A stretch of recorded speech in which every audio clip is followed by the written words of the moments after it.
안녕하세요. 레인보우 아침 묵상으로 인사드립니다. 저는 임경천 전도사입니다. 오늘 저와 여러분이 같이 나눌 하나님의 말씀은 고린도 후서 11장 16절부터 33절까지입니다. 내가 다시 말하노니 누구든지 나를 어리석은 자로 여기지 말라. 만일 그러하더라도 내가 조금 자랑할 수 있도록 어리석은 자로 받으라. 내가 말하는 것은 주를 따라 하는 말이 아니요 오직 어리석은 자와 같이 기탄 없이 자랑하노라. 여러 사람이 육신을 따라 자랑하니 나도 자랑하겠노라. 너희는 지혜로운 자로서 어리석은 자들을 기쁘게 용납하는구나. 누가 너희를 종으로 삼거나 잡아먹거나 빼앗거나 스스로 높이거나 뺨을 칠지라도 너희가 용납하는도다.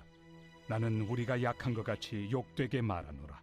그러나 누가 무슨 일에 담대하면 어리석은 말이나마 나도 담대하리라.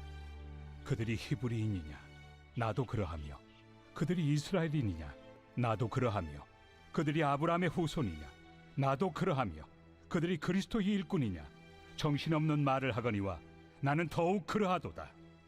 내가 수고를 넘치도록 하고 옥에 갇히기도 더 많이 하고 매도 수없이 맞고 여러 번 죽을 뻔하였으니 유대인들에게 40에서 하나 감한매를 5번 맞았으며 3번 태장으로 맞고 1번 돌로 맞고 3번 파선하고 일주야를 깊은 바다에서 지냈으며 여러 번 여행하면서 강의 위험과 강도의 위험과 동족의 위험과 이방인의 위험과 신의 위험과 광야의 위험과 바다의 위험과 거짓 형제 중의 위험을 당하고 또 수고하며 애쓰고 여러 번 자지 못하고 줄이며 목마르고 여러 번 굶고 춥고 헐벗었노라.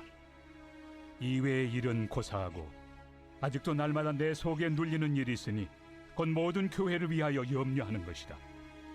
누가 약하면 내가 약하지 아니하며 누가 실족하게 되면 내가 애타지 아니하더냐.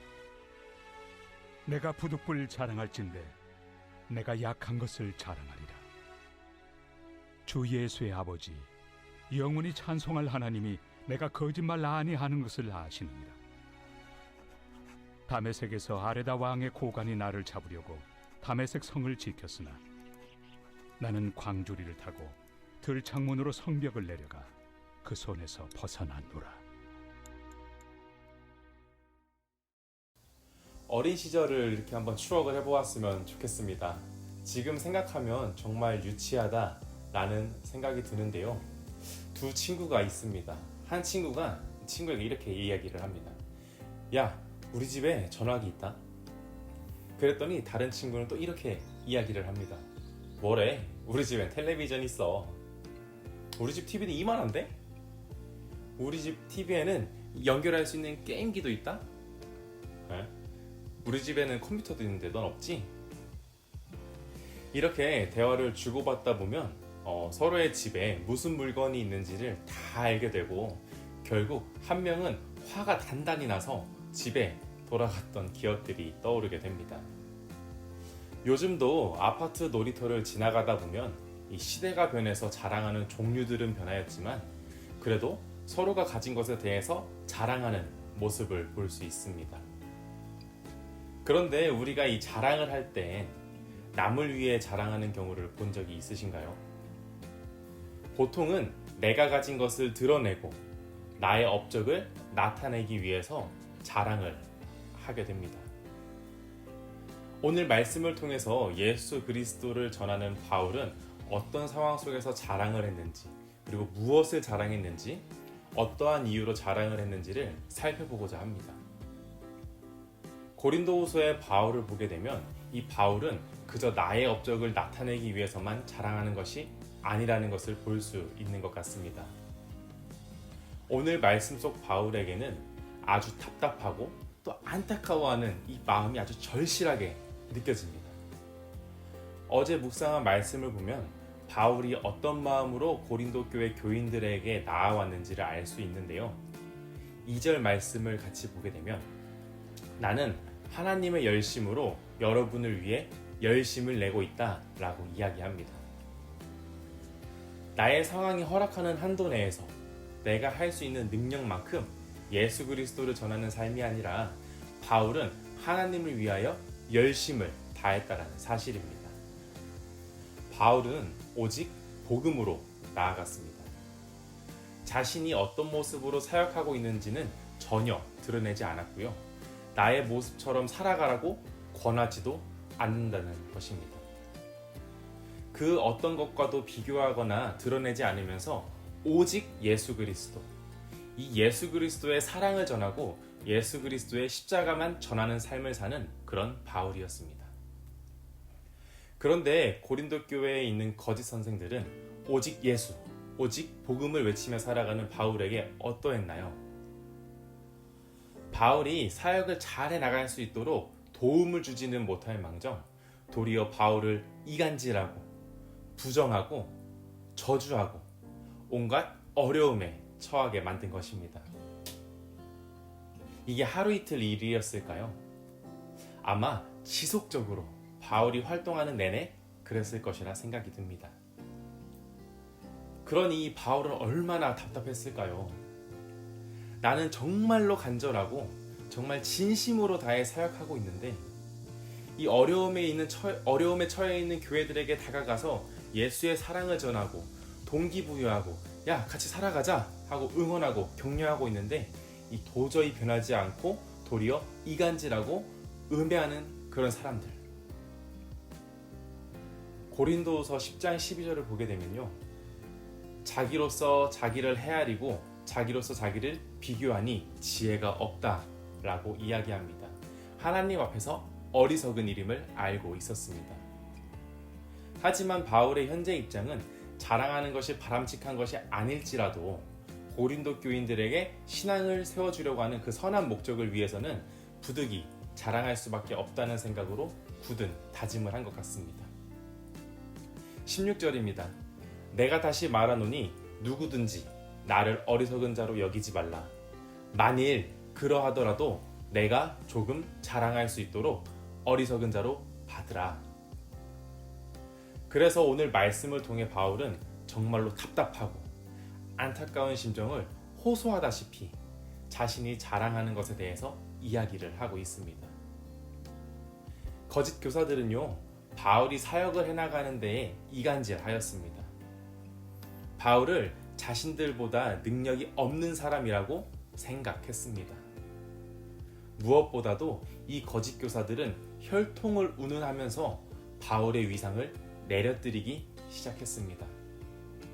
그러한 거짓 교사들을 향해서 바울은 오늘 말씀 22절과 23절을 통해 이렇게 이야기를 합니다.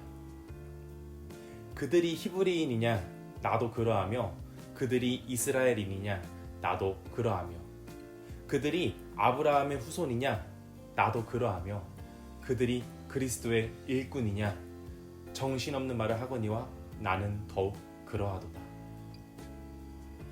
당신은 히브리 사람인가요? 예, 나도 히브리 사람입니다.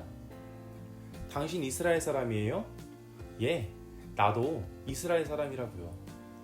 당신이 아브라함의 자손입니까? 나도 아브라함의 자손입니다.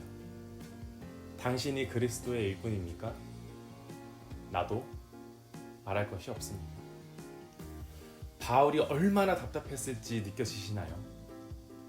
이런 말을 한 뒤 바울은 자신이 받은 고난을 열거하면서 자신의 이 답답한 마음을 안타까움으로 호소하고 있는 것입니다. 아마 제가 바울의 상황에 있었더라면 그래, 너희들 아무리 말해도 못 알아듣는구나. 나는 할 만큼 했으니 그래, 너네들 알아서 해봐라. 난 간다 하고 뒤도 돌아보지 않고 갔을 것입니다. 하지만 이 바울은 달랐습니다. 28절 말씀인데요. 그런데 이와 별도로 날마다 나를 억누르는 것이 있으니 곧 내가 모든 교회를 위해 염려하는 것입니다. 바울은 이간질하고 어려움에 처하게 한 것들을 참았다라고 말하고 있습니다. 내가 이러한 상황 속에서 어렵게 사역해 나가면서 버텼다는 것입니다. 왜요? 예수님의 몸된 교회를 염려하기 때문에, 바로 걱정하기 때문이었습니다. 내가 지금의 고통과 이 고난을 견뎌내지 못하고 이 고린도에서 떠난다면 이 고린도 교회에는 예수 그리스도의 사랑이, 예수 그리스도의 복음이 제대로 전달되지 못할 것이라고 생각되어졌기 때문입니다. 바울은 예수 그리스도의 마음처럼 한 영혼을 사랑했습니다. 그렇기 때문에 바울은 예수 그리스도의 그 십자가 사랑을 정말 진심으로 전했고 그들이 참 진리이신 예수 그리스도에게로 돌아오길 소망했습니다. 그래서 바울은 진심으로 호소하는 마음을 담아 최소한으로 거짓 교사들을 향해 자기 자신을 자랑했던 것입니다. 무엇을 위해서요? 예수 그리스도의 사랑을 전하기 위해서. 사랑하는 성도 여러분, 우리의 삶은 어떤가요? 아마 거짓 교사들처럼 우리 주변에는 우리를 공동체 속에서 시기하고 또 질투하고 이간질하는 사람들이 있을 것입니다. 또는 예수쟁이다 하면서 아무 이유 없이 이 예수님을 믿는다는 사실만으로 우리를 어려움 속으로 몰아가는 사람들도 있을 것입니다. 하지만 우리는 알고 있죠. 무엇이 진리이고 무엇이 거짓인지.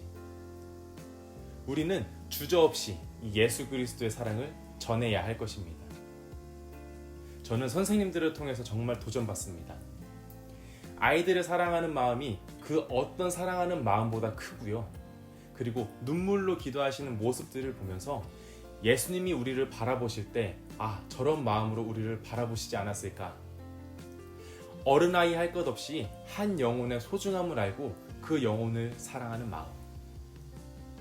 사랑하는 성도 여러분, 어느 편에 서시겠습니까?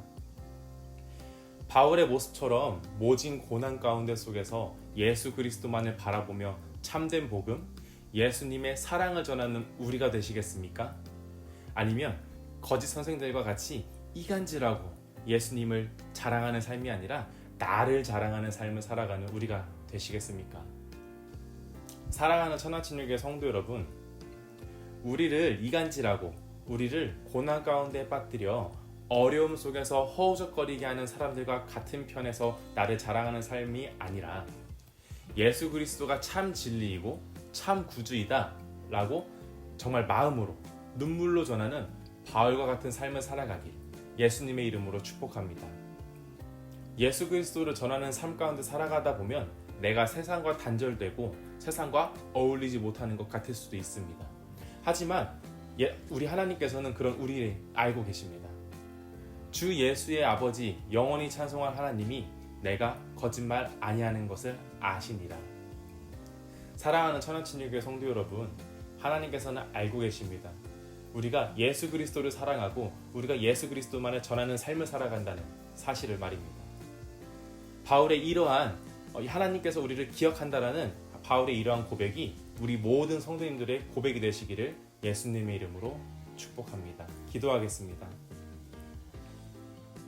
사랑이 많으신 하나님 아버지, 오늘도 말씀으로 하루를 시작하게 하심에 감사합니다. 말씀을 묵상했습니다. 오늘 말씀 속 바울의 모습에 우리의 모습이 되길 소망합니다.